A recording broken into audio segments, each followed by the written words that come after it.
again after what she did at my daughter's wedding. Order in the court, we shall wait to hear the court facts before we make a decision. My beautiful daughter got married last weekend, and I could not have been prouder. We unexpectedly lost her dad and my beloved husband over 5 years ago, and always knew that her wedding day was going to be a tough one. Ooh, that is tough. I'm sorry to hear that. My late husband has a sister who has always struggled to control herself emotionally, and particularly when it involves grief and loss, has been known to cause scenes. Think trying to throw yourself in the hole on top of the coffin type scenes. Did she do that at the funeral? Or just like metaphorically, are we talking about that? In the past 5+ years, I've gone out of my way to support this sister both emotionally and financially, not only because we are close, but because that's what my late husband would have done. For about the last 6 months, I've been in regular contact with her, reiterating that the wedding day is going to be hard enough without her added drama llama emotions. We love a drama llama, but not when it's our drama llama, you know?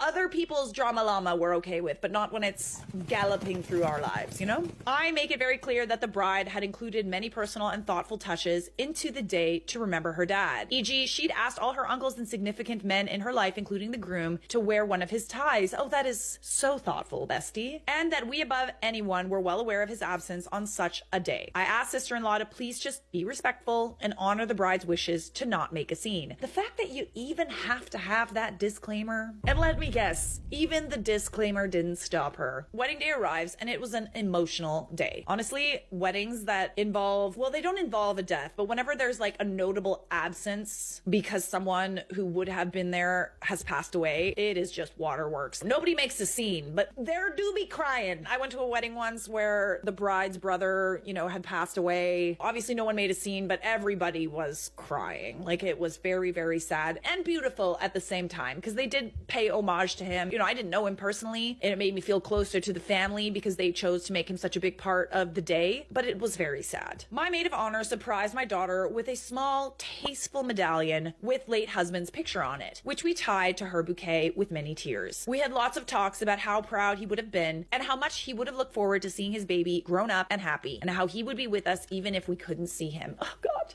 getting choked up over here. I'm just a little choked up. As my baby and I stood at the end of the aisle before I walked her down, she took my hand and said, "We will not cry. Daddy would want us to be happy." And so we began our procession down the aisle toward her beautiful groom. Halfway down the aisle, we were confronted with a roadblock. My sister-in-law had reached out into the aisle holding a large frame photo montage, pictures of my late husband, including his funeral booklet. Ooh, why are we doing that? Seems a little unnecessary. It threw us both completely, and I was livid. I mean, very clearly you had plenty of things playing homage to him in the wedding, so